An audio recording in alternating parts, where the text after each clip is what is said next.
Eric Deters, the Bulldog on Real Talk 1160. Good Monday morning to you. TC, I just want to say something. You know, I'm coming in here, and sometimes I stop at Frisch's, but every once in a while, I'll stop at White Castle's. Yeah, nothing wrong with that. So I pulled up to the White Castle's drive-thru, and to my chagrin, there is not only a truck in the drive-thru, and White Castle's this early in the morning, trust me, takes forever. Oh. Some dude is standing at the drive-thru without a car to order without a vehicle because you can't go into the White Castles this early in the morning. So he's standing there, and it wouldn't recognize him as being there. And it was like 5 minutes. I kept driving around, and finally I just gave up. So then I had to go up to the counter, and you can't go in because of crime.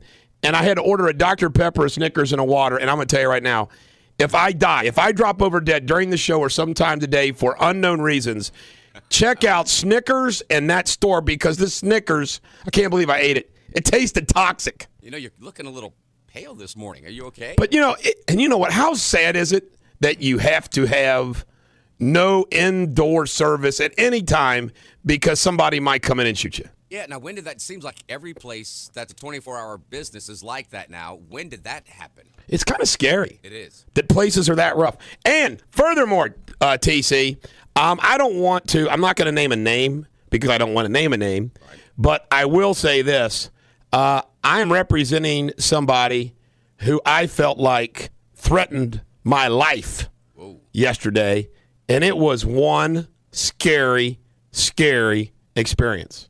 Really? And you know what? I'm not too big of a wimp. You know, I'm not a scary person. I mean, not too much scares me. Yeah. But I tell you right now, man, oh man, oh man. This wasn't an issue with the Kentucky Bar Association. No. We'll talk about that a little bit. Let's go straight to sports, shall we? Let's do that. Because you know what? When you talk about sports, the first thing you have to talk about when you start out your day in the Cincinnati area is the Cincinnati Reds. I want to tell you something, TC. It's not pretty. No. One run, extra innings. Thank God we won yesterday or we would have been swept. To lose 3 out of 4 to the Nationals is not good. And do you think this team's overrated, TC, or do you think they're just off to a slow start? Maybe it's just a slow start. You said something the other day, and I didn't realize this about the 75 Reds. Oh, then they had a terrible start. Yeah, and probably the second best team in the history of baseball, if you ask me. Yeah, they kind of kicked it in gear. But you know what, TC? I don't understand. I like Dusty Baker as a person. Yeah. But he makes some weird moves, man. And I do not get the fact that why do you have Chapman the whole spring training pitch as a starter, and then he's not a starter? I mean, how many times does Homer Bailey have to run out there and lose that you say, you know what, we're not going to count on Homer Bailey anymore? Right. We've been expecting way too much from him for way too long, and I agree. No payoff. You know, I'm tired. I don't expect any more from the guy. I say the heck with Homer Bailey. This is interesting. The Bluegrass Stakes, which is a pretty big deal. Doulahan won, and my good buddy, Dr. Hansen, his horse finished second. They're both headed to the Derby. And a big controversy, TC. He painted his horse's tail royal blue. And they made him wash it out. And the trainer didn't seem to be very happy, like it was a distraction for the horse. Yeah. But I support Dr. Hansen trying to support the University of Kentucky royal blue. So what's wrong with that? I don't see a problem there. And speaking of Kentucky, Northern Kentuckians, did you know that the University of Kentucky is taking a trophy tour? They were at the old Capitol building on Friday, and they're going to do a 3-day tour that includes Pikeville and Ashland on Thursday, Elizabethtown, Owensboro, and Paducah on Friday. Saturday's going to be Lexington and then Louisville. Ladies and gentlemen of the American jury and Bulldog Nation and Big Blue Nation, no stops in Northern Kentucky. What? The third largest region in the state. I say we got to get Mike Hawkins. He used to be the head of the Big Blue Nation here in the Tri-State in Cincinnati. And we got to raise some hell.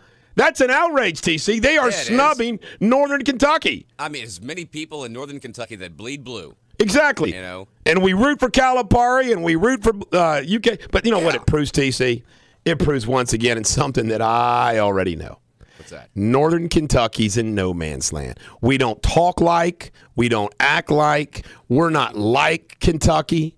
Rest of Kentucky, it's just reality. We're like a Cincinnati suburb. But what's so funny is we're not Cincinnati. We're not Northern Kentucky. We're no man's land. And I think the rest of Kentucky is jealous of us. Absolutely. The rest of Kentucky is definitely jealous of us because we're up here near Cincinnati. Right. We've got the Ohio River. So I just say let them be jealous. Just let them be jealous. Yeah. On health news today, TC, I watched this on CBS Morning News. Do you realize $1 billion, I can't wait to talk to the plastic man on Wednesday, $1 billion worth of Botox a year. Whoa. That's a lot of Botox. That's a lot of wrinkles. And they showed this story about, it's called Brotox, like men getting Botox. Brotox. TC, I will never. I'm going to keep my wrinkles till the day I die. I am not going to get Botox. That we could all end up looking like Kenny Rogers. By the way, everybody would look like Kenny Rogers. That would be sad. Newark mayor, he's a hero. We're going to give him Oracle status, I guess. Cory Booker carried a woman out of a burning building. And isn't it funny? All the heroes always say this. I did everything just like anybody else would do under those circumstances. That's what the heroes say, but that's not true. A lot of people wouldn't do that. Exactly. Heroes never brag. I think heroes need to brag more. Troops' brain injuries up. 16 brain injuries a day in Afghanistan and Iraq. That includes concussions a day, according to USA Today. And by the way, TC, in Kabul this morning. Kabul. They are like blowing up. They are shooting at our embassy. They're attacking our embassy. They are attacking. There's war going on. It's called the Spring Offensive by the Taliban. And this is the country that, we're going to leave. I mean, it is an unmitigated disaster. I mean, if Kabul's not safe, right, the rest of Afghanistan's not safe. Pretty much. I imagine it's probably not. And when we leave, it's Karzai making a deal with the Taliban or the Taliban killing Karzai for all the, they'll probably act like, okay, we'll let you stay in there. As soon as we leave, he's dead because they're going to say, all of us that have been killed by your 10-year alliance with the Americans. Yeah, and they'll make us look like the bad guys, which I don't know if we're the bad guys in this situation, but we're in a bad spot. Right. I think what we ought to do is just go in and just one good punch, one good sucker punch to the whole country and then leave. I agree. Yeah. I love that idea. Just basically say it's going to be one bloody week and then we're out of here. Exactly. How about Charlie Winburn's idea? He wants the UC Law School to go down to the banks, $65 million project. And there's a rumor, TC, that the reason why is they're trying to create a reason for the streetcar. Oh, these law students can go back and forth from their dorms in Clifton down at the banks. How stupid is it to put the law school in the banks when the rest of the school is up in Clifton? So we're going to spend an additional, $64 million, did you say? Yes. To justify a $94 million mistake? Yes. Okay, it makes sense to me. Somehow. It's pretty incredible. It is. That is. And TC, before we go in the break, I got one final funny thing to say. All right. And I'm gonna do this in code so nobody knows who I'm talking about. Someone I count as a friend, and other friends that I have count this person as a friend, told us they had cancer and were undergoing cancer treatments. Everyone's been worried. Everyone has sent cards. And then we found out on Friday or Thursday, this person had a baby. This woman lied to us, told us that she had cancer, when in reality, she was having a baby. She's not married. But you know what? None of us give a dang. We would have said, we don't care. How bad is it? And TC, have you ever used cancer dying as an excuse? No, I would never. That is bad. To your friends? What? I mean, that's like me telling. Can you imagine if I told Bulldog Nation and I told you and I told my wife, told all my friends that I had cancer and I was dying when I wasn't? That is darn near criminal. Now, did we get an explanation from this? No. I texted this person without the big ultimate question, just, hey, how you doing? Right. There's been no response. Oh, really? No response. That is odd. Is that not odd? People wonder why I should have an attorney reality show. I rest my case. Yeah. There's another example. Well, that's a little different. And we know that. At first I thought, well, benefit of the doubt, maybe cancer and a baby. But we were told by her she was getting radiation treatments.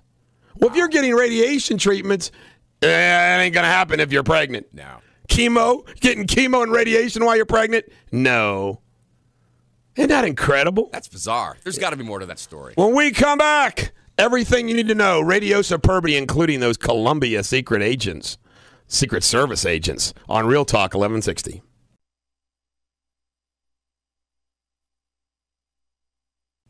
Eric Deters, the Bulldog on Real Talk 1160. TC, how smart do you have to be? There's a Campbell County High School student named Andrew Perrin. Yeah. 16 years old. He's a junior who got a 36 on the college entrance exam. That is a perfect score. I wonder if he takes it again. No. I don't think so. You don't want to mess that up, do you? I'm assuming that if you get a perfect score on the ACT, you can basically go anywhere. Yeah. Oh, yeah. I mean, you're going to get scholarships. They're looking for you.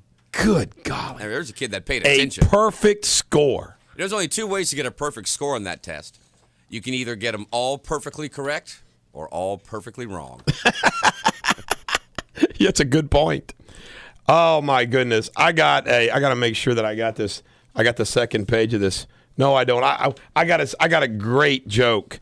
I can actually do the joke without knowing because I got it memorized. Okay. This is a great. You're going to laugh your butt off this joke, TC, and everybody out there in the American jury.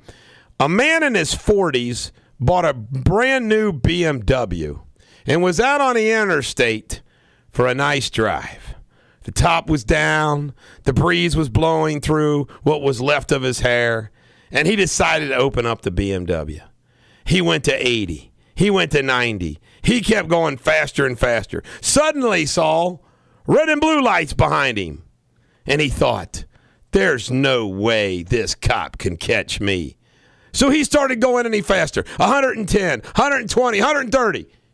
Then all of a sudden, he finally got his sanity back and said, wait a minute. What am I doing here? He slowed down, he pulled over, and he let the police officer come up to the car to give him his ticket and hopefully not arrest him. Yeah. The police officer walks up to the car and the cop says, listen, dude, I don't know what you were thinking out there, but it's the end of my shift. To be very candid with you, I'm too tired to arrest you for attempting to elude. And I don't even feel like writing you a ticket, to be honest with you. So here's the deal. I won't arrest you or give you a ticket if you can give me one really good excuse that in my 20 years as a police officer I've never heard before as an excuse. So there you have it. You give me a great excuse of why you were driving like that, and I won't give you a ticket. Okay. And the guy looks at the cop and he says, man, I thought that you had my ex-wife in the car and were driving really fast to give her back to me. Oh.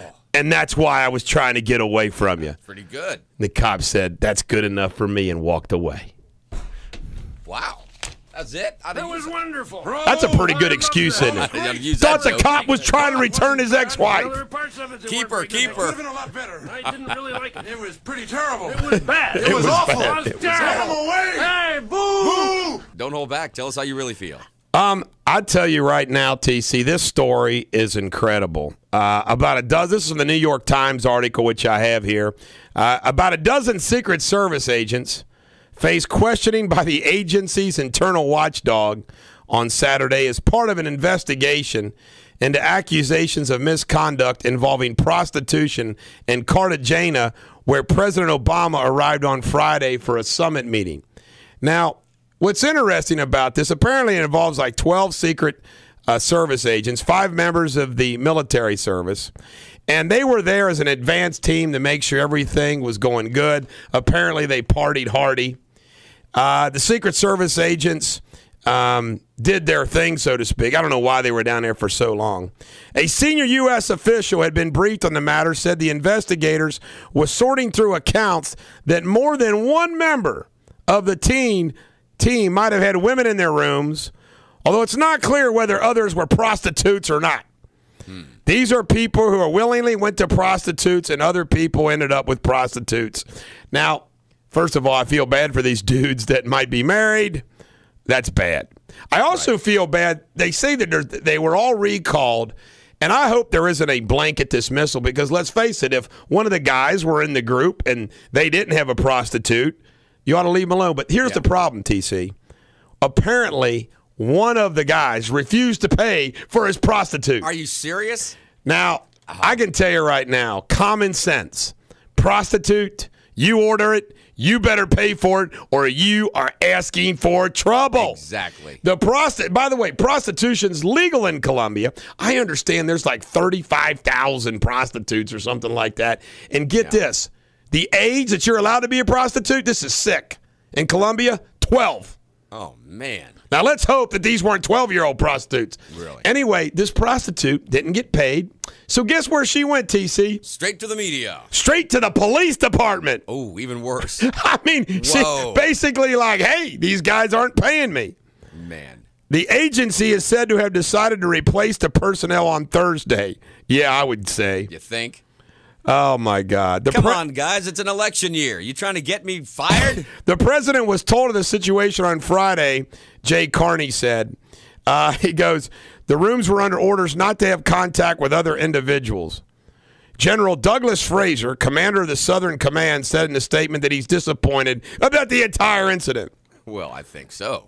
Daniel Bongino, a former Secret Service agent with the Presidential Protection Division, who left the agency in May, said that while agent misconduct occasionally occurs, in his experience, most agents who are assignment but off duty lead a monkish existence.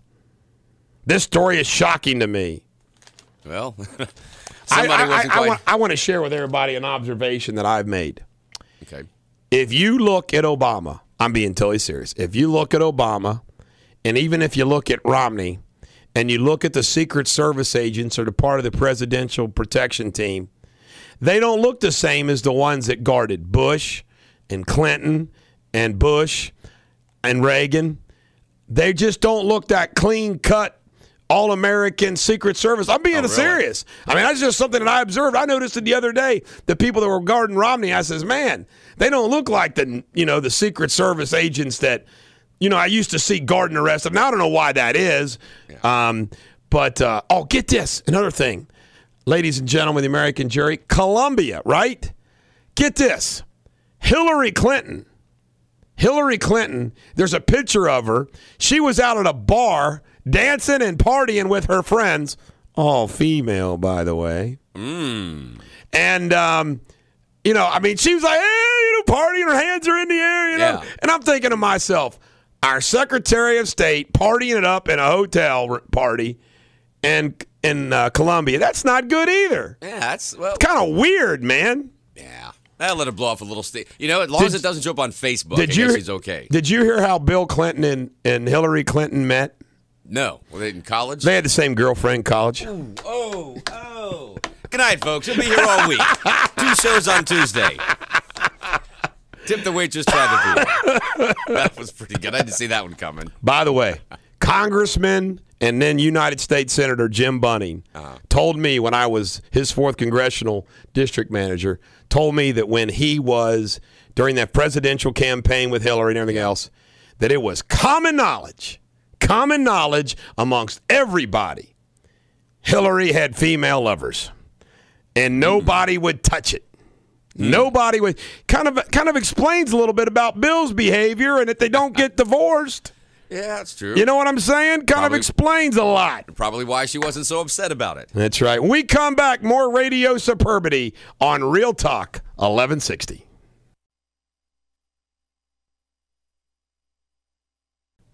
Eric Deters, the Bulldog, on Real Talk 1160. TC, at the next break, I forgot to tell you of our feel-good song today. Oh, what are we going to listen to today? It's going to be a secret. Ooh. Till we play it.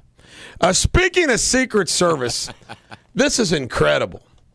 Joe Biden last year earned $20,900 in rental income from Secret Service, which paid him to host agents on his property so they can protect him. What? Wait a minute. They pay rent? Okay, yeah. So on his family estate, he made $20,900 renting rooms to the Secret Service agents who protected him. Man. Now, tell me that isn't in the spirit of things, Like, hey, guys, you can stay in here, but you got to pay me a couple thousand a month. Right. I'm sure the rent's way overinflated. Wonder how much he would charge us to go work for him. I don't know. And that was revealed on his tax return. Good old lunch pail Joe. And speaking of tax returns, boy, things are just flowing together. Barack Obama released his tax return. And he made nearly $800,000. By the way, big loss of income because the book sales are dying off. But, of course, we know, just like Bill Clinton, when Barack Obama, Michelle Obama, even if they're one-termers, they're going to make millions and millions of dollars on the old lecture circuit, book writing, yada, yada, yada. Yeah. But anyway, this is hilarious. Barack Obama is going around saying, the Buffett rule, rich people need to pay at least 30%. Barack Obama only paid 20% tax rate. What? Now, I got to ask you a question, ladies and gentlemen of the American jury. How come Barack Obama doesn't write a check for 10% more and set that good example? That's a good point there. And he's moaning and groaning about Romney needs to release his tax returns for the last 10 years. Now, all I got to say is this, folks. And I got to ask you a question. Here is my rhetorical question. Do you look at somebody who makes $800,000 a year as somebody who's hurting and that they're bonding with you as you struggle at your 2 factory jobs or you struggle with that $50,000 a year job, and he acts like he's one of you versus one of the fat cats on Wall Street? He makes $800,000, and he only paid 20% of the tax. Why doesn't he write a check, the big phony? How does that work that way? I mean, how does the president get by? I mean, making that kind of money, only paying 20%? Well, I'll tell you why it is. It's just like the Romney, is that you get capital gains. You're making money on income and stocks and all that.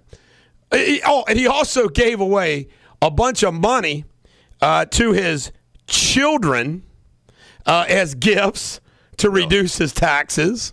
Really? Yeah. Now, he did give. This is so funny because like if you're the president, you're going to reveal this. So he did give a lot of money to charity, same percentage as really Romney. But he already knew what Romney did, so he knows, I better give away some too. Yeah. Now, you got to think, though, it's an election year. He's been talking about, the Buffett rule, right. All this kind of stuff. You would think that he would have to know his information is going to become public knowledge. There's got to be something we're missing. They hit David Axelrod with this. They said, how come the president just doesn't write a check? Here's Axelrod's excuse. Well, that's not the way we do it. We don't do it voluntarily. We do it in the system, and we do it how the system is. And it's so phony. It's so phony. Bottom line is, guess what? Barack Obama wants you to pay more in taxes. He doesn't want to pay more in taxes, though. And we don't do it voluntarily either. Exactly. Exactly. Who pays taxes like that voluntarily? Right. What was that all about? Here's a great little tidbit that I've been anxious to share with you. This was part of my Saturday blog and newsletter. The number one foe, they did a study. Now, just think about this. Think of all those that have battled the Brits, okay? Hitler, Rommel, Napoleon. Remember Waterloo? Wellington got Napoleon. The number one enemy, the number one foe of all time of the Britain's great kingdom, George Washington. Yeah, baby. Yeah, baby. Our George father. Washington. They're like, gosh dang, he's the only one that really beat us. Yeah. He beat us. He did. Isn't that great? Yeah. Now, see, that's something. We have bragging rights there. Absolutely. Yeah. Big time bragging rights. That's all right. I love that story. Gingrich, by the way, is waiting on Santorum to endorse him. Yeah, keep waiting, Newt. Oh, really? Yeah, don't hold your breath, Mr. Newt. Why would you? It was like my good buddy Herman Cain decided to endorse Newt when Romney was widening his lead. Didn't work out. Well, good news, really, if you look at Newt's situation. Now that Rick Santorum has dropped out, Newt's number 2 now. That's right. If he can get one more person to drop out, he's got it. Coming up on next Tuesday, it's going to be a clean sweep by huge margins. Yeah. Connecticut, New York, I think Delaware, Maine. I mean, it's all New England states. All right, should we have an office Pennsylvania. pool? Oh, yeah, that's right, Pennsylvania. Should we have an office pool to see if Mr. Newt's going to get out next Wednesday? No. I think I'm going to tattoo on my forehead. I'm going all the way to Tampa. Okay. Newt, you're already fat. You don't need a tattoo on your forehead. What? He is. He's so fat. Here is other big news that we have to cover today. The tornadoes and the storms that hit the Midwest, and it's so in the plains. In Oklahoma, there's 5 dead. I don't think the count's gone up.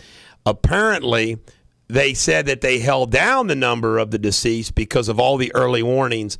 But the town in Oklahoma that got hit the worst, apparently the sirens didn't work. There were some issues. By the way, guess what, folks? Immunity, so you can't sue anybody. But tragically, 5 died. And you know what, TC? At least in northern Kentucky, where I live, and my house sits on a little hill with woods around me and everything else. Yeah. It might be a false feeling of security, especially I learned that from going to watch the tornado damage in northern Kentucky. Right. It's like tornadoes go down in valleys. They rip through woods. Oh, yeah. They rip through everything. But at least I have a false sense of security. Better than no security. If you're in Kansas or Oklahoma or any of these flat areas, unless you go down in the ground, you have nowhere to hide. If you live in an area called Tornado Alley. Yeah. Yeah. I mean, it's as flat as a table. Right. Here comes a tornado. Man, unless you live in a steel building, you better get below. Right. It's kind of scary. And, at nighttime, too, when you can't tell what's going to hit. Right. Now, are those tornadoes going to peter out before they get here? Let's hope so.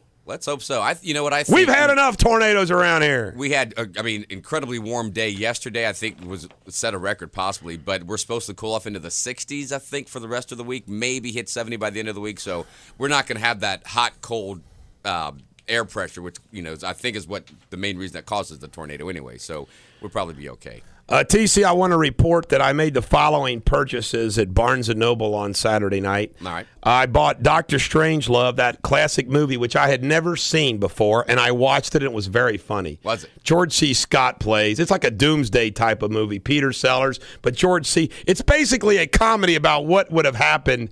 And this was like made in the 60s, like if we kind of screwed up and we accidentally bombed Russia. I also bought and watched Anonymous, and I tell you right now, this is based upon some history. They make a pretty good case that Shakespeare wasn't Shakespeare, and it was the Oxford, the Count of Oxford, or the Duke of Oxford, whatever he was of Oxford, De Vere. Pretty good story. Also, Harvard beats Yale, and I want to talk more about this. An incredible story. I cannot believe they've not made a full-blown movie about this. I'm going to talk later about that in the show. And then I also bought Theodore Roosevelt, CEO by Alan Axelrod, and No They Can't, John Stossel, who basically explains why the government can't do anything better than we can. Isn't that the truth? Coming up Tuesday is tax day. That's a big deal.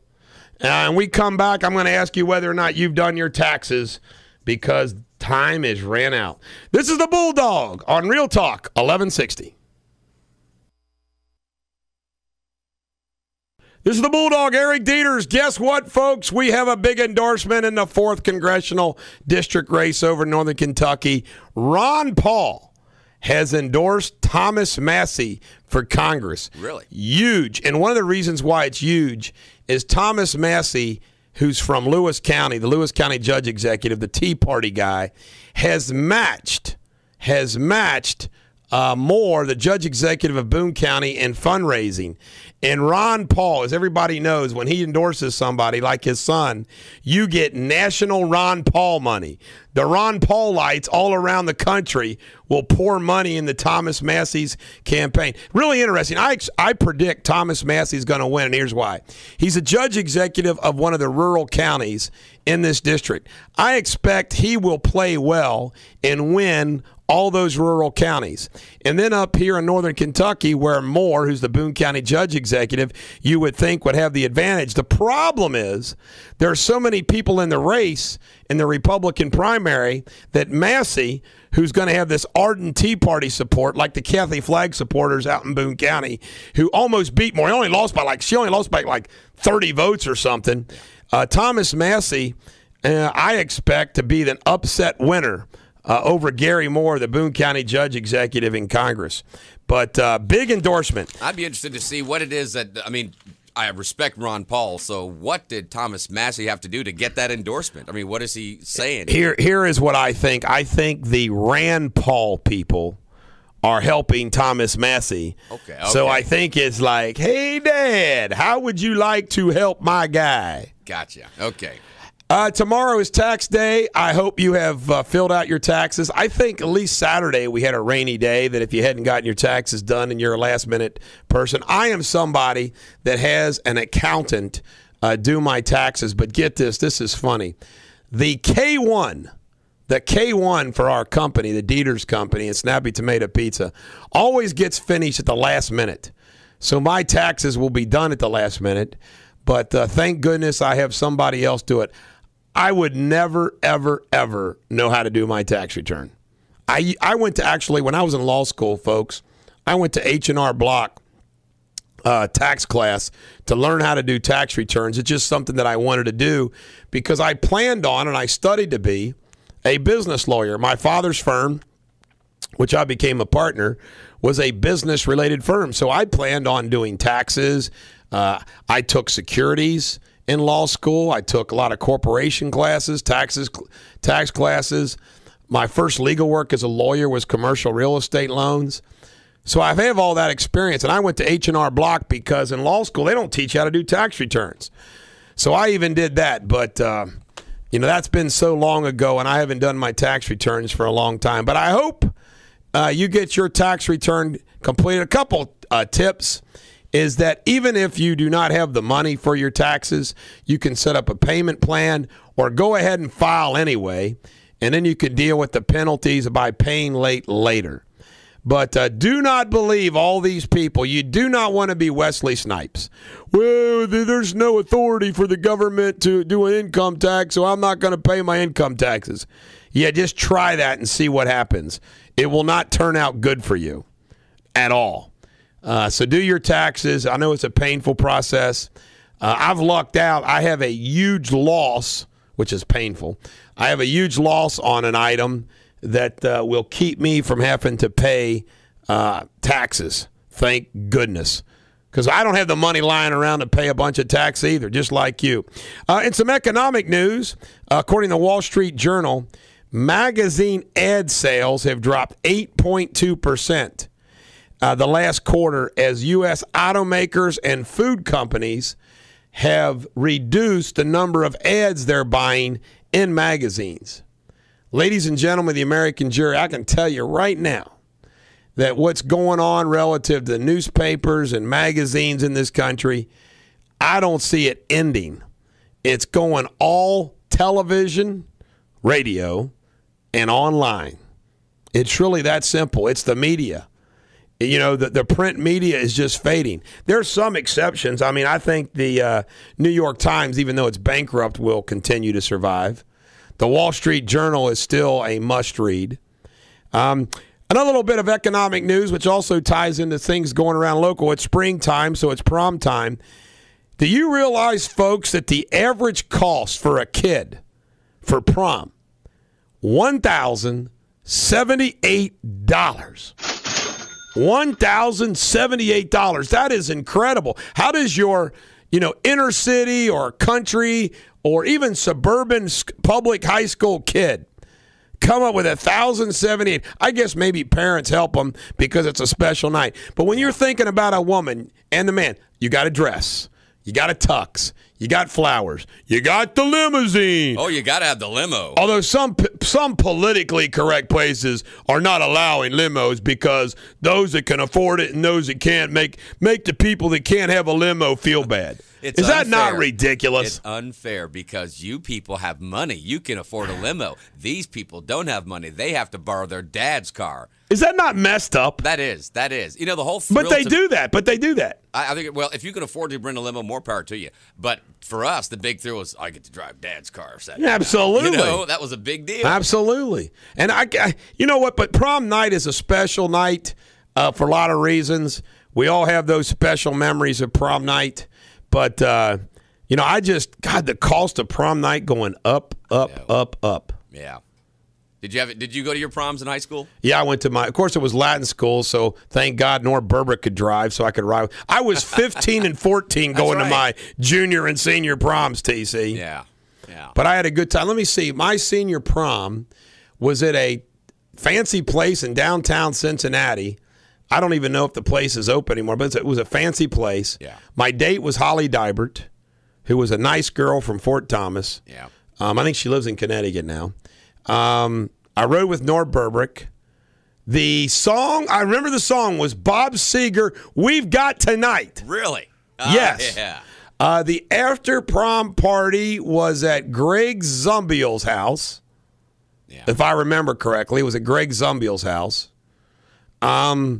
I remember going into the house and meeting somebody who says, "Oh, I remember your dad." And I'm thinking, my dad dated this guy, whoever it was, mom or something. It was a weird feeling. Oh, wow. And then I spent the night. I lied to my parents. I told them I was spending the night at Doug Gross's house.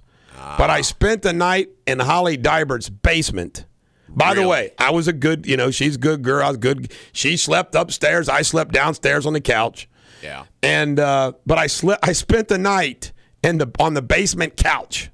Now, so what happened? I remember. And then the next day, we all went to Doug Gross's brother's house or something. Oh, really? I remember all those things. I was only 15. You know, at my junior prom, I must say I went with a good girl, which meant 30 minutes after prom was over, she had to be home. Well, Holly didn't have to be that, but she was a nice girl, too. Yeah. I mean, in the worst thing. I got to tell you right now, TC, until I got to college. No, I'm just teasing. I always was attracted to nice girls. Yeah. I wasn't interested in fast ladies. Right. We just want the pretty ones. Wanted the cute ones. Yeah. Cute. I broke up with Sheila Delaney on Valentine's Day to ask Holly out. On Valentine's Day. And I like to joke about this, and I only mention her name because she doesn't live around here, so I'm not harming her. And I've never said a bad word about her. Holly and I never really officially broke up. So even though she's married and I'm married, we're actually still officially dating because we never officially broke up, TC. Ooh, does that nullify your marriage? No, but we're still dating because we never officially broke up. All right, how much time we got left in this break? How about another 30 seconds? Well, we're going to come back. We're going to have some more fun, including the feel-good song for you on Real Talk 1160.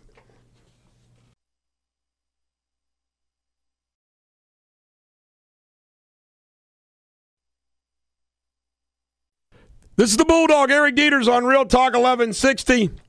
Are you ready for some pop culture, TC? Why, certainly. Heading up, our pop culture for today is the Rock and Roll Hall of Fame introductions of Saturday night, April 14th in Cleveland. And we had, going into the Hall of Fame, the Red Hot Chili Peppers, the Beastie Boys, the icon Donovan, singer-songwriter Laura Nyro, and the British band Small Faces and Faces. But the big news was Guns N' Roses going in, and they were axle-less. Yes. There was no wheels to put on the band because they had no axle. This guy is such He's a self-destructive jackwagon. And he had some complicated explanation for why. And you know what? I love the fact that Guns N' Roses and Slash said, "The heck with you. We're going to go do it." Yeah, we're on stage. And they jammed it, baby. Yeah. They jammed it, which is good for them, Yeah. What was his deal? I mean, I know he had some explanation, and I was half paying attention to what he said, why he wasn't going to be there. I'll be honest with you. I didn't pay attention to it because I was like, I don't care. And you know something? I don't think that they deserve to be in the Rock and Roll Hall of Fame. No, absolutely not. I mean, when you think about when I think about the bands that ought to be in the Rock and Roll Hall of Fame, I don't think Guns N' Roses. No. And you know something? I love the Beastie Boys back in the 80s, but did they really make that big of a mark? Red Hot Chili Peppers, too. Yeah. I mean, I just don't. I mean, are they? You know what? If you're running out of people to put in Hall of Fame for now, don't put anybody in. Yeah, who says we have to induct somebody? Oh, that's right. We've got sponsors. We've got to put on a TV show. But, you know, I mean, think about it. You're putting all these people in the same category as the Beatles. I know. You know, as Elvis. It's incredible. Yeah. No way. Another little funny thing about pop culture. Everybody knows that I work a lot on Sunday night. Ladies and gentlemen of the American jury, it is the best night in television because here's what I do. I start out at 8 o'clock watching Magic City, the new show about a Miami hotel owner, which is hot. I mean, it's hot. It's a great show. It shows on Friday, but they rerun it on Sunday at 8 o'clock on Stars. So that goes from 8 to 9. And then at 9 to 10 on HBO, I watch Game of Thrones, which is a pretty cool show. And then from 10 to 11, I go to AMC and watch Mad Men, which is an incredible show, up until 11 o'clock. And then I watch at 11 o'clock, I watch The Big C, which is now playing on Sunday nights, and a new show called The Girls. It's called The Girls on HBO. Then I go to Showtime from 12 to 1. Wait a minute. There's TV after midnight? Yes. Oh, wow. So I go to 12 to 1 where I watch The Borgias, which is an incredible show about Pope Alexander the 6th or 7th. I always forget. And then I switch back to HBO for 1 o'clock to watch Eastbound and Down. Now, TC, that is an incredible television lineup, which I watch every Sunday night while I work. Right. And you have the radio on as well. And I have the radio on as well. I listen to Real Talk 1160 while I'm watching all those television shows. Shameless plug there, but we needed it. Ladies and gentlemen, the American jury, I get a hard time sometimes for playing songs like ABBA, but our feel-good song for today is a classic. Oh, yeah. And what do you think of when you think of Juice Newton? And we have a morning show. This is a perfect song since we're a morning show, right, TC? It is. We're the angels of We the are. morning. I am your good morning angel. Maybe a bad angel sometimes. Maybe an angel with horns. I don't know. Sometimes an angel with wings. An angel of the morning. This is a great song. Juice Newton. Did she have any other songs, TC? Queen of Hearts. Oh, that is right. That was a Yeah. good song, too. You know, a day without juice is like a day without sunshine. A two-hit wonder. You don't always have those one-hit wonders? How Right. come they don't have an album? Two-hit wonders. Yeah, we're twice as good. We did it twice. Oh, my goodness. Listen to it. This is for the ladies, guys. This is for the ladies, okay? We have female listeners we have to accommodate. Here you go, Juice. Let them have it. Just call me angel of the morning, angel. Just touch my cheek before you leave. I'm in touch with my female side. I can acknowledge that I like this song. I touched the female side.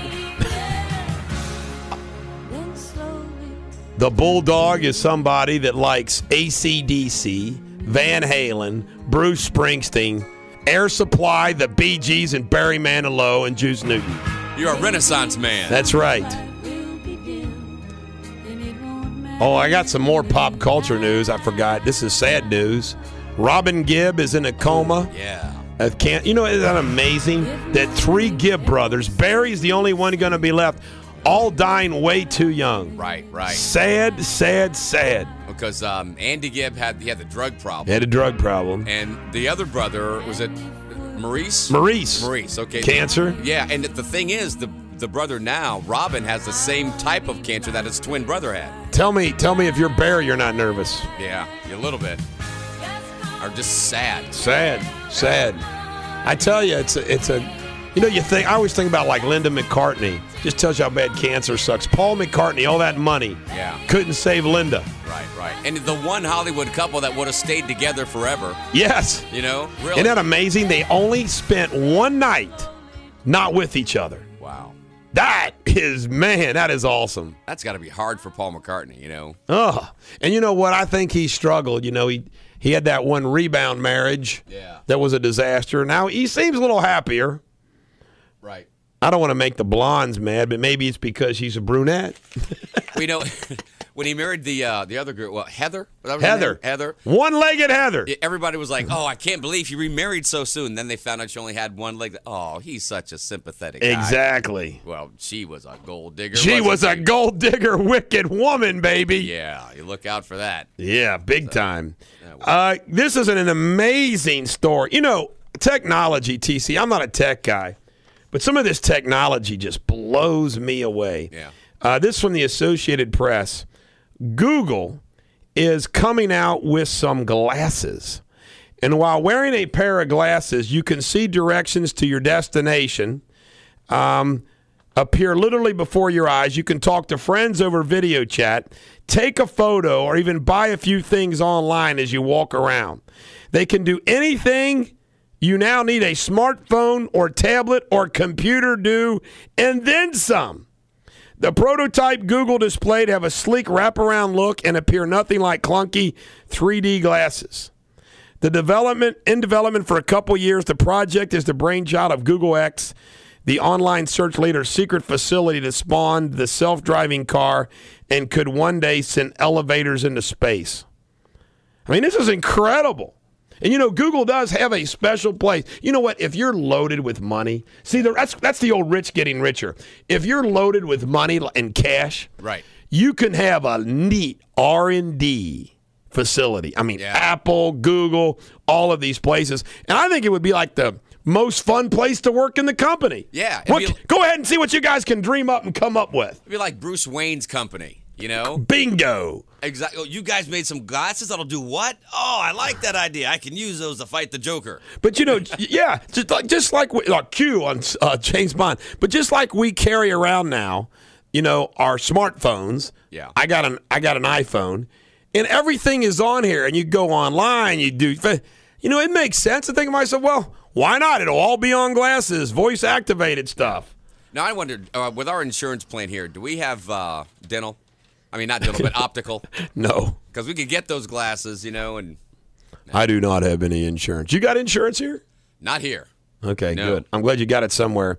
You don't need to play the legal music. Just one thing on the legal front. Okay. A Florida judge has ruled that a defamation lawsuit against Casey Anthony can go forward. That was for that woman who she claimed had the baby last. Yeah. And ended up not having the baby last. Oh. And she has now sued. You know what, Casey Anthony, you know what? I still don't believe she just didn't pose, make her money, and go on. Yeah. I'm shocked. Now she's just not doing anything. When we return, more Radio Superbity on Real Talk 1160.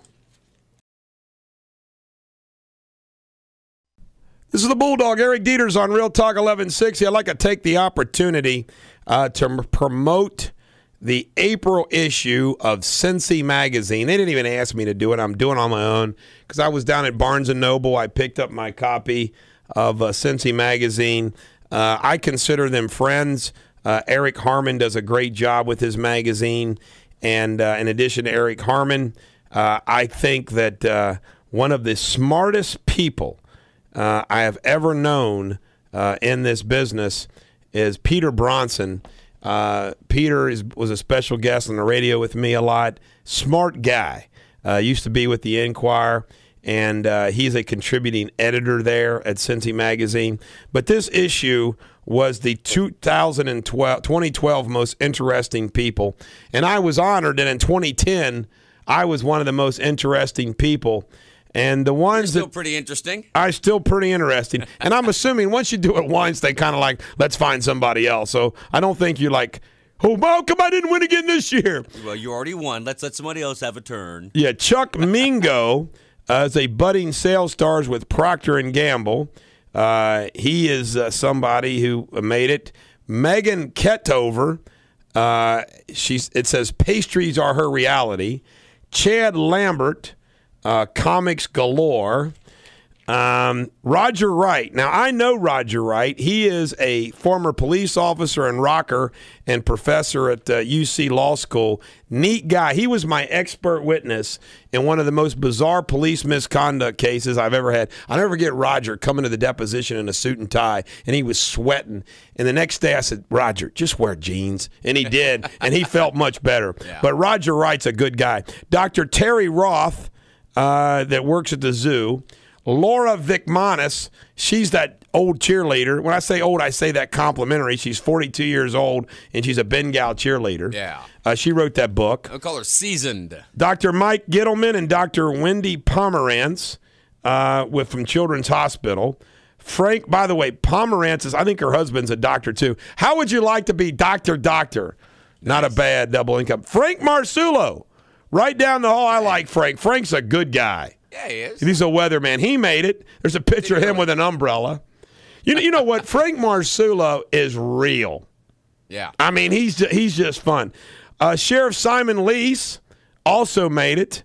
By the way, I feel bad for him because he practiced, and although he did better than the mayor, he too was a little offline. Well. But you know what? He's 70-some years old. He's got an excuse. Chris Laker is a young boy up and over. He's apparently an X game guy. Joanne Wojtowicz, Wojtowicz, appears to be somebody who's a snowboarder and a violinist. That's a neat combination. That's a neat combination. So those were all the most fascinating people. I nominate TC. Well, thank you. I'm going to lobby for you, TC. I appreciate that. Did you hear this scandal about the Olympics? Kind of a scandal that you got people like Dwayne Wade and Ray Allen complaining they want to be paid to do the Olympics basketball. Dwayne. He's my favorite NBA player, and I'm like, Dwayne. Come on, Olympic glory should be Olympic glory. Right. You're playing for the glory. That's exactly why we have the Olympics. And by the way, I thought Olympics, if you play it for an Olympic team, you've got to be an amateur, right? That I think they eliminated that a long time ago because of our baseball team. See, we used to do that. We used to send our college kids, and after losing, they're like, you know what? We're tired of losing. We're sending in the NBA guys. Remember the Dream Team? The Dream Team. And then they even had second-rate NBA players that didn't really do well. But when we send our A-list, we always win. But that Dream Team, let me see. Michael Jordan, this is incredible. Yeah. Michael Jordan, Magic Johnson, Larry Bird, all on the same team. And then you threw in Olajuwon, John Stockton, Malone, maybe. The guys who were on his dream team. Charles Barkley. Oh, yeah. Charles Barkley was on that original dream team. And, you'd go bankrupt. Patrick Ewing, I think. Oh, really? Wow. But that dream team was like Magic, Bird, Jordan. I know. Who do you don't, you could like throw in like two high school kids. Exactly. Yeah. And remember the college guy that was on that dream team? They chose one college kid, and guess who it was? Who was that? Christian Laettner. Really? Yeah, Christian Laettner was the college guy they threw in there. The token college guy. Man, you couldn't afford that team, though, if that was a real NBA team, TC, when I am filthy rich, I always say that I'm going to make movies. And the two types of movies that I want to make are real sports movies and real American history movies. Okay. I watched the documentary that wasn't very well done, to be honest with you. It's called Harvard Beats Yale 29-29. Now, the reason why is because Yale was supposed to win the game, so it was that's why the tie, Harvard went nuts because it was almost like that they won. And this is an incredible story. And I'm watching this documentary about this, and I'm saying to myself, how a major movie studio hasn't turned this into a movie is beyond me. And ladies and gentlemen, the American jury, let me tell you, this is our history story. It's incredible. In 1968, now just think about 1968, the Tet Offensive, Martin Luther King was shot, Bobby Kennedy was shot, Kent State, the country was in turmoil. Yeah. Yale and Harvard play the last game of the season, And for the first time since 1909, both went into the game undefeated. Now, Brian Dowling, the quarterback for Yale, had not lost a game since the 7th grade. Whoa. Guess who played on Harvard's team?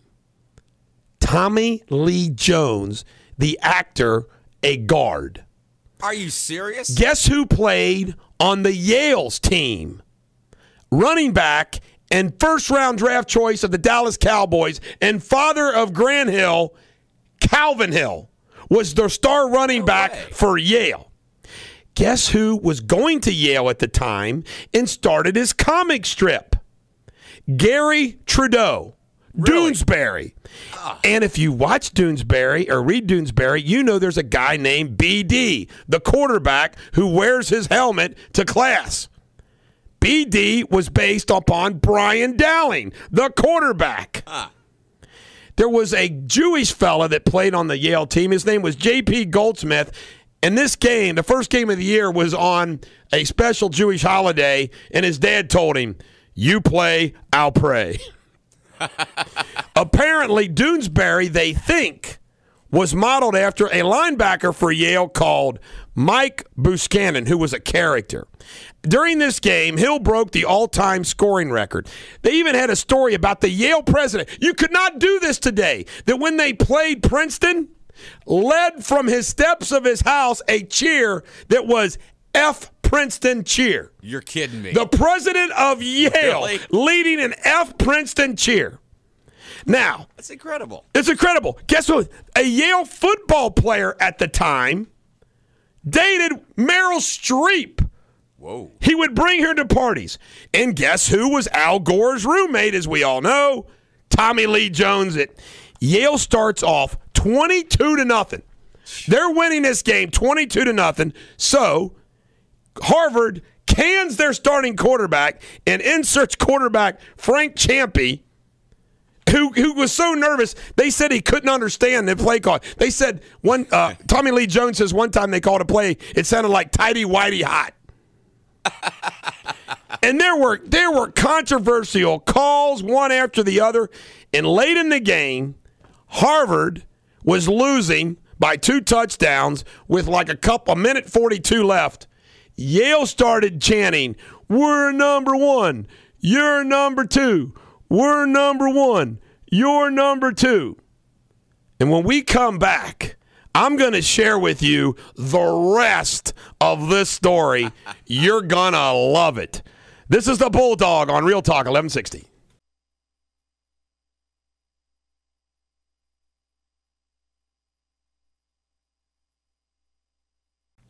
This is the Bulldog, Eric Deters on Real Talk 1160. I was telling you the story of this video that I picked up at Barnes & Noble, and it's a documentary called Harvard Beats Yale 29-29 about the Yale-Harvard game in 1968 that was played at Harvard. But with like a minute something left, the Yale students are pulling out their white hankies and saying, "We're number 1, you're number 2," because they're up by 2 touchdowns. Okay, it's third and long. Yale gets a BS holding call on them, which gives Harvard a first down on this drive.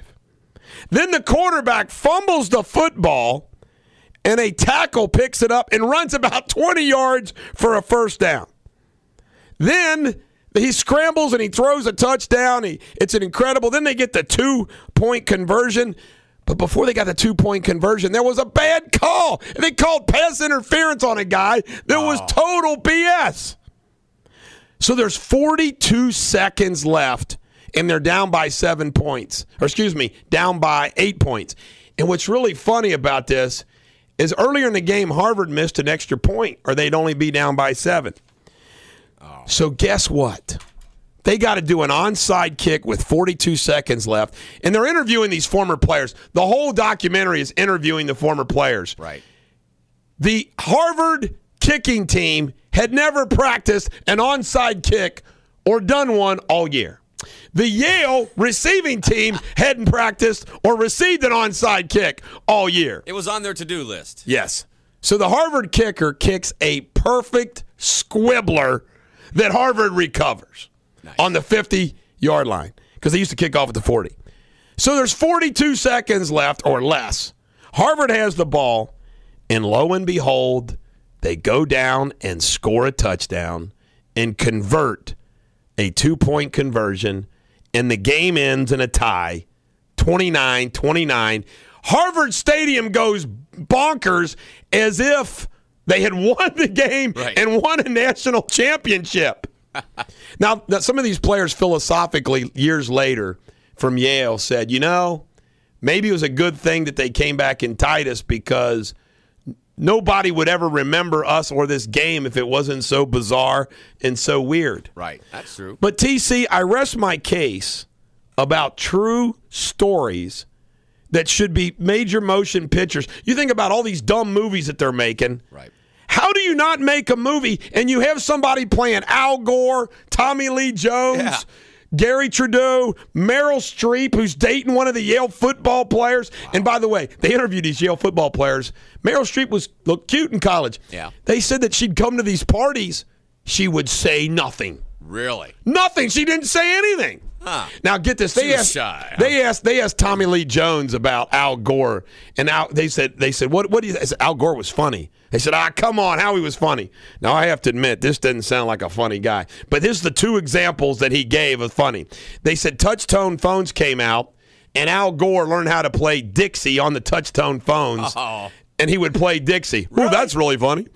And that Thanksgiving one time the stove broke, so they cooked a turkey in a fireplace. That doesn't sound very funny either. Not at all. Why didn't they just go home to their families for Thanksgiving? But how would you like to be the BD, this Brian Dowling guy? And they said he was like a god. He hadn't lost a game since the 7th grade. It's incredible. That's impressive. And BD and Doonesbury, and it is true. I remember watching Doonesbury. BD would wear his football helmet to class. Yeah. He wore his helmet everywhere. That's the same. That's incredible. But I didn't know that. How do you not make a movie about that team in that game? You're right.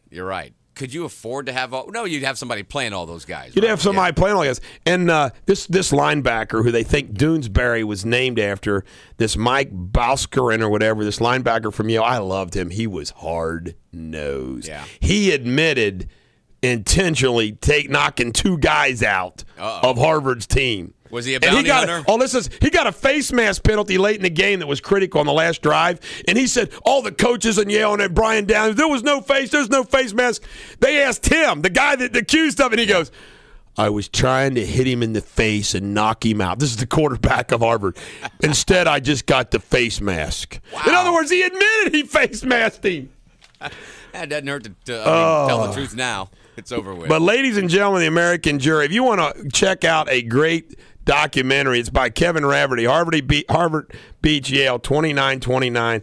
I didn't want to take up so much time about it, but it is incredible. I have a Bulldog Nation alert story, which I'd like to just share with everybody. There's apparently a new banking system called the check system, CHEX.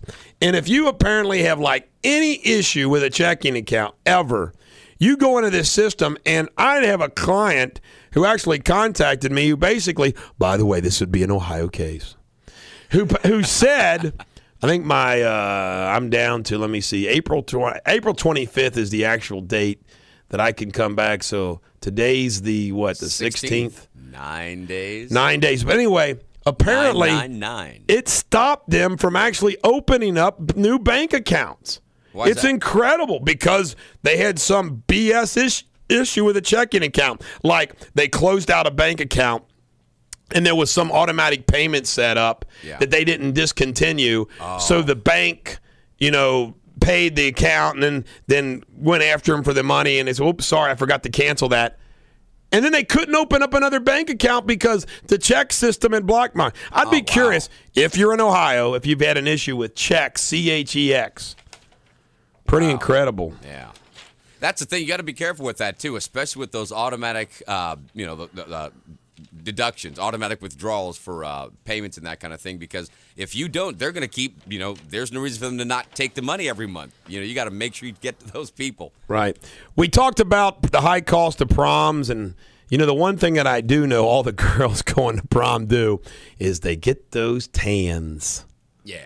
I bought a building and a tanning salon once, and my wife ran it and operated. In fact, she still gets mad at me that I sold the darn thing, but it wasn't making any money. She points out that it didn't lose as much money as Bulldogs, which, yes, she was correct. Ooh, wow. In fact, I would rather have the losses from the tanning salon than the Bulldogs. But anyway, I just know, but I wonder if any teenagers are going to do this. This is from the New York Times. Sunday New York Times. It's called Bridal Hunger Games. I cannot believe that this is something that you can do, TC. Jessica Schneider, 41, spent 8 days on a feeding tube, a process that cost $1,500 for 10 days, so she would fit into her wedding gown when she married in Argentina in June. She had the tube removed early because she was losing too much weight. Now, I think that this is kind of sad, but also pretty cool. And I just want everybody to know that I'm thinking that maybe I could do that to knock off some quick weight. Because let's face it, if you're getting, what you do is you get fed vitamins and nutrients and all of that through the feeding tube. I hope maybe an appetite suppressant. But you walk around, I mean, they're showing a picture of her. She actually has a little feeding tube, a portable feeding tube in her nose. Wow. No, wait a minute. Can you imagine walking around with Look at that her. 10 days? Can you imagine walking into court? Yeah, she doesn't look too fat, does she? No, it doesn't look like She's not an obese woman, folks. No. But can you imagine, I mean, walking into court, feeding tube? Ladies and gentlemen of the American jury. Or ladies and gentlemen of the jury. You know, I can say, one time I want to say, ladies and gentlemen of the American jury. Ignore this tube coming out of my nose here. just don't pay attention to that at all. That'll get you the sympathy vote from the jury, won't it? Yep. When we come back, we'll update you on all the political news of the day because it never, never, never stops. The good old grand old party. I can't get off of this first. Before we go, I mean, that's a lot of vanity. A lot of to go through vanity. that. $1,500? A lot of vanity. I'd have to be thinking to myself, if I'm going to marry this woman, you know, it's a high-maintenance woman here. High maintenance. I don't know. Aren't they all? This is the Bulldog on Real Talk 1160.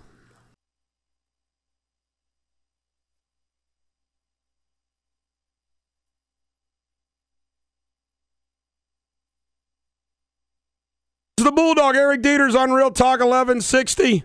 I can tell you right now, folks, as the world turns, the news never stops. We're going to go around the world, around the country, around the city. In our final segment here, have some fun. First off, Dick Cheney speaks to the Wyoming GOP, and he's got a new heart, but he's still mean. Just apparently just called Barack Obama, which I agree, an unmitigated disaster for this country. By the way, Wyoming, isn't it amazing? Wyoming is a small state. Isn't it amazing how, it's a small state, but that Dick Cheney rose to such power? It is. That is incredible. And it's also incredible for him to badmouth any other administration, especially after the administration. Exactly. That's what I say. And in the aftermath of the Korean, the rocket didn't go very well, only lasted 90 seconds. He's now advocating military first, military first, military first. Yeah, we don't really have that nuclear capability thing down pat yet, so let's increase our military.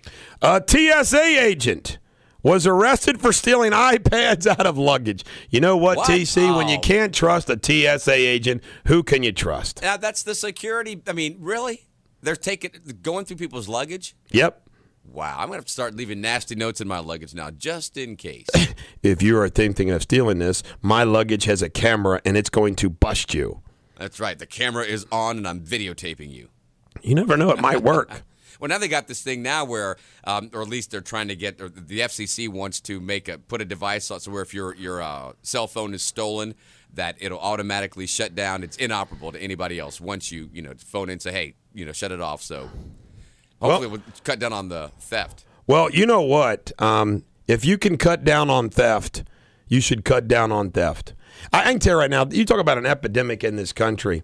This prescription drug problem is just incredible. Yeah, you're right. I watched this documentary, and Mr. watching all his trust me, I worked all weekend. While you were watching documentaries. While I watched television. Yeah. I pull out this folding table, put it in front of the big television in the living room, and go to work. But there was this documentary about the White family. These people are nuts from Boone County, West Virginia. And how they don't work. They're on disabled. They're entitlement. And how they make their living? Buying and selling prescription drugs.